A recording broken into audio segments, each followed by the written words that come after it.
We still don't know what you do, but that's fine because You know, I thought because that's the whole point, right? Because that's It's a deep question. It's a deep question, but that's the whole point. Is I think people take that question, "What do you do?" and now all of a sudden, we were talking about it before, they define themselves with that question.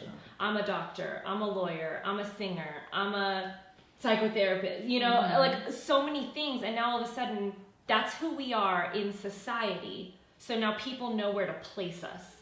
They know where to place us financially, status. All of these things come into play when you start to tell them what you do for a living, right? It's bizarre. So true. And so how can we not be affected by that energy that everyone is giving us and now start to put almost limits on ourselves?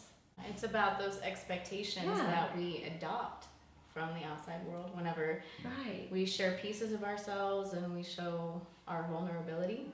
I think a big part of fear itself is about a longing to be accepted. And so if we're afraid to take a risk and afraid to move forward or admit that we want to be a singer or that we want to be a dancer or that we want to pursue a degree or a new career, we might be afraid to admit that to the outside world because we're afraid, well, if I don't succeed, then I'm going to feel disappointed. Right. Or what will people think? Right.